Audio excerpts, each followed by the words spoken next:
Bonjour et bienvenue à vous dans cette série vidéo. Donc aujourd'hui plusieurs choses. On m'a demandé de définir les objectifs de ma chaîne. Alors j'ai eu un message sympathique en me disant écoute c'est un peu le bordel ta chaîne, est-ce que tu peux me définir les objectifs de ta chaîne? Alors je vais tenter de donner une explication mais je ne sais pas si je sais répondre à cette question. Je ne sais pas si je sais définir les objectifs de ma chaîne. On va voir ça. On m'a demandé également si je peux faire des vidéos sur plusieurs sujets. Et je vais vous redire encore une fois la façon dont je vois les choses. Et puis enfin, on m'a demandé de parler des légendes, de l'héritage culturel de la Polynésie. Voilà, vous comprendrez que moi je ne suis pas forcément super bien placé, mais on va voir ça dans un troisième temps. Tout de suite, je vais définir les objectifs de ma chaîne. Alors, initialement, ma chaîne, c'est une chaîne qui s'adresse à ceux qui voudraient s'expatrier en Polynésie française. C'est sur quoi j'ai fait une série de vidéos. Je pense qu'il y a 6 ou 7 vidéos assez costauds, hein, des vidéos entre 20 et une demi-heure, qui présentent les différents aspects de la Polynésie, de façon assez concrète, hein, combien ça coûte, l'école, le logement, etc., etc., etc. Et puis à la fin de ça, j'invite les gens qui sont réellement intéressés par ce sujet-là à suivre ma formation sur comment valider et réussir son projet d'expatriation en Polynésie française. Vous trouverez ça sous le lien de la vidéo actuelle ou dans les autres vidéos. Voilà, c'est une formation pour laquelle j'ai pas mal de gens qui me posent des questions, donc n'hésitez pas. Après, ça m'a amené à réfléchir à cette question-là, puisque moi je faisais un petit peu de vidéos sur Internet, donc dans un but lucratif aussi, puisque je vends ces formations, mais ça m'a amené à m'interroger parce que les personnes avec qui je discutais, c'était des personnes qui, en plus de vouloir s'expatrier en Polynésie française ou en Nouvelle-Calédonie ou ailleurs, me demandaient comment est-ce que tu fais toi pour faire ton business sur Internet. Donc ça m'a amené à reprendre tout ce que j'avais utilisé comme technique, comme stratégie, les formations que j'avais faites, tous les petits tâtonnements que j'avais fait pour réussir à mettre mes formations en vente. Et du coup, j'ai proposé ça, quelques vidéos, et j'ai proposé d'accompagner des gens au travers de plusieurs formations sur ça. Donc c'est une formation qui s'adressait initialement par une personne, enfin ça m'a été demandé initialement par une personne qui était conjoint ou conjointe d'expatriés, mais en fait c'est une formation qui s'adresse absolument à tout le monde à partir du moment où on a un peu de temps libre ou à partir du moment où on peut se créer un petit peu de temps. Ça peut aller d'une heure tous les 3-4 jours à 3 heures tous les jours, ça il n'y a pas de souci, ça dépendra juste du temps que vous avez et de l'envie que vous avez. Donc la réponse que je pouvais donner, c'était profiter de votre temps disponible à vous pour créer des formations sur un sujet qui vous passionne ou qui vous donne envie de vous y intéresser. Et moi à l'issue de ça, j'ai créé 2 formations sur Internet. Et puis j'ai eu des demandes de modules complémentaires. Donc j'ai étayé un peu mon offre de formation sur par exemple comment on réalise un tunnel de vente, ou alors un truc vachement important sur les pages de vente et les argumentaires de vente. Donc petit à petit j'ai fait ça. Et puis moi j'ai l'envie d'évoluer encore un petit peu là-dessus. Donc voilà. Si vous avez des questions là-dessus, n'hésitez pas évidemment. Sinon vous pouvez voir aussi les autres vidéos qui sont sur... voilà, il y en a une qui est assez sympa, je pense qu'elle est assez parlante, c'est conjointe d'expat, réalisez votre première formation sur Internet, je vous mettrai le lien à la fin de cette vidéo. Et puis voilà, je vous invite à voir la suite, la suite de ces vidéos, mais avant ça, créer des formations, c'est la question qu'on me posait, est-ce que je peux en créer? Du coup, pour faire le lien, oui, je peux créer des formations, à condition que ces formations soient...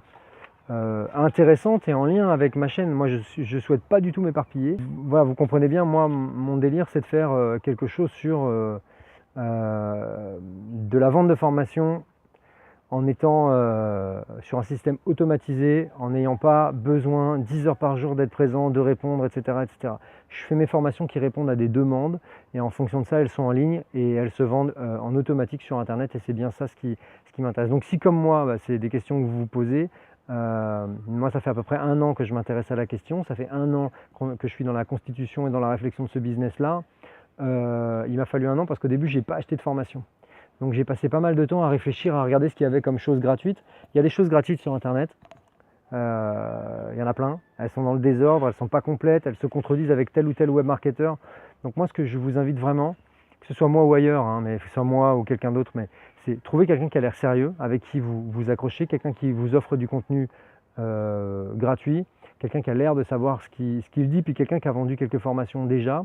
Et puis il va pouvoir vous aider au travers de ces formations sur la mise en place ou la création des premières formations pour vous, sur des sujets que vous voulez, il va pouvoir vous aider à partir de la ceinture blanche à devenir ceinture jaune, ceinture orange, et éventuellement plus tard ceinture verte ou ceinture bleue, jusqu'à peut-être un jour devenir ceinture noire. Donc du coup, l'idée elle est vraiment là. Moi je peux créer des formations, alors, créer des formations, ça prend un peu de temps, donc je peux créer des formations si j'ai des gens et si ça bouge un petit peu au sein des MP, au sein des mails, au sein des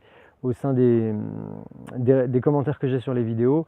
Et puis sinon, sinon je vais laisser ce que j'ai en automatique et je vais me laisser le temps de trouver des petites formations à l'occasion. Voilà, n'hésitez pas à me solliciter. Je vous donne rendez-vous tout de suite sur le troisième point, la culture traditionnelle, locale, polynésienne.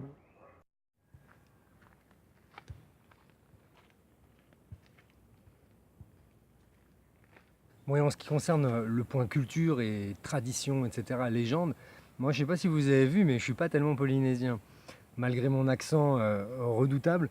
Donc ce que je vous propose de faire, plutôt que de vous parler de quelque chose qui me dépasse un petit peu et de vous raconter n'importe quoi, je vais vous amener sur un haut lieu culturel et un haut lieu des légendes et des traditions polynésiennes, sur un marais.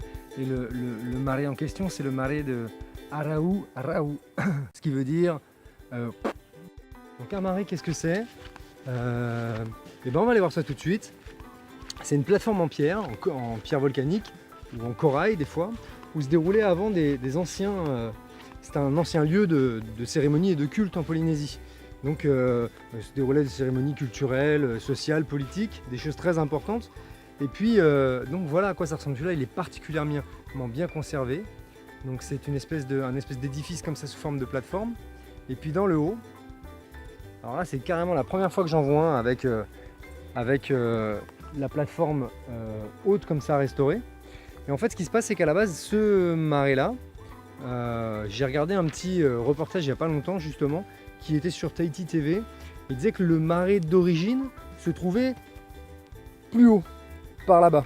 Et en fait, comme il a été utilisé pour faire pas mal de reconstitutions historiques, il a été reconstruit dans la partie basse, simplement parce que la partie haute est sacrée et on ne peut pas faire des reconstitutions historiques, mais simplement des célébrations traditionnelles. Donc voilà, moi j'ai eu l'occasion, sur pas celui-là, mais sur un autre, de voir de l'orero. Orero, c'est l'art oratoire polynésien. Alors là, j'ai été bluffé. Moi, je parle pas polynésien, évidemment, mais j'ai été bluffé simplement parce que c'était des gamins. C'est une compétition, alors qu'il y a assez... le Ori Tahiti, le Orero sont des choses qui sont traditionnellement très suivies en Polynésie. Et donc, de temps en temps, ils les font sur des lieux traditionnels et des lieux de culte. Et donc, du coup, j'ai vu des gamins faire une espèce de cérémonie, je vais me mettre par là, comme ça on verra le marais, de cérémonie d'art oratoire, dans lequel le gamin, il a une prestance, il a un charisme, quoi. Et donc, il parle comme s'il était un peu... je sais pas, comme s'il était quoi. Je veux pas trop m'aventurer sur ce jeu-là, mais j'ai été très impressionné. Voilà. Dans le bas, vous avez vu, il y a des tikis. Les tikis, qu'est-ce que c'est? Elles sont des statues, hein, vous avez vu, en Polynésie française, il y en a beaucoup. Elles sont très répandues aux marquises. Et puis, c'est des représentations d'un dieu ou d'un génie. Donc, on les vénère ici, ou alors on les craint. Et voilà, parce qu'elles représentent les anciens dieux de la Polynésie, simplement. Et on va aller voir ça en descendant le tiki, mais je vous laisse profiter quand même de cet édifice là qui est vraiment sympa. Alors déjà il est très sympa, et puis le contexte, l'endroit dans lequel on est charmant aussi, si ce n'est qu'il commence à pleuvoir. On va faire vite fait un 360.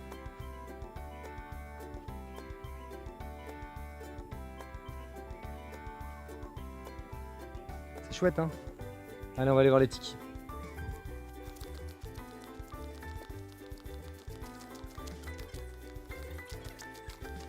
Et donc là je suis devant l'entrée du marais et en fait devant cette entrée ils ont posé des tikis. Alors apparemment un peu hors contexte parce que ce sont des reproductions des moules de tikis originaux qui se trouvent à Papeari au musée Gauguin je crois, et qui viennent des Marquises donc. Et puis là simplement pour donner une idée un petit peu de la taille et de comment étaient représentés les tikis, et ils les ont posés un petit peu là. Donc regardez à quoi ça peut correspondre. Donc voilà, le tiki fait 2 mètres là. 2 mètres. Ah, si vous voulez une idée de sa grosseur, c'est vrai qu'il est assez balèze. Donc il en a un là. Et il a un de ses collègues qui se trouve juste par là. J'ai pas réussi à le situer. Ah oui, d'accord, je le vois. Il se trouve là. Hop, qui se trouve là. Donc là, c'est les deux tikis un petit peu. Et ce site, il est vraiment hyper sympa. Par contre, je vais les mettre à l'ombre parce que je suis vraiment en train de transpirer. Donc, je voulais finir là-dessus. Je vais vous raconter juste une petite légende puisqu'on voit un tiki qu'on m'a raconté il n'y a pas longtemps. Une légende, ou on va dire une légende. Il y avait quelqu'un sur l'île de Moorea qui avait un tiki dans son jardin. Un gros tiki comme ça, mais de peur de se le faire voler, il lui a cimenté les pieds. Donc il lui a cimenté les pieds. Au bout de quelques temps, il s'est rendu compte que ses jambes étaient lourdes et en fait, il est devenu paralysé. Donc la légende dit que le tiki protège, mais il ne faut pas lui porter préjudice. Sur ces belles paroles, je vous laisse. N'oubliez pas de liker la vidéo. N'oubliez pas de laisser un petit commentaire. J'appelle tous les Polynésiens à réagir. Vous avez vu, moi c'était sans prétention et c'était volontaire de ma part. Je ne vais pas m'improviser guide touristique et super connaisseur de la culture polynésienne. Donc s'il y en a qui veulent réagir par rapport au marais, par rapport au tiki, ils sont les bienvenus. Moi j'ai déjà vu quelques marais, on m'a déjà expliqué sur Tapu Tapu Atea, sur celui-là, sur d'autres, etc. Mais je ne veux pas rentrer dans le jeu de celui qui sait. Voilà, moi je ne suis pas d'ici, donc s'il y en a qui veulent réagir, s'il y a des Polynésiens qui veulent réagir là-dessus, les commentaires franchement sont les bienvenus. Je sais qu'il y a de plus en plus de Polynésiens qui regardent ma chaîne, alors qu'à la base initialement c'était pas vraiment mon cœur de cible. Mais vous êtes évidemment les bienvenus chez vous. Et donc voilà, donc vous pouvez liker la vidéo, vous pouvez les partager, vous pouvez vous abonner. Toutes les formations dont je vous parlais au début de cette vidéo se trouvent dans les liens. Et puis vous pouvez vous abonner à ma chaîne, je pense que ça va être par là. Vous pouvez regarder les autres vidéos par là et par là. Je m'excuse si c'est en inverse. En tout cas, je vous dis à bientôt. Ciao, ciao.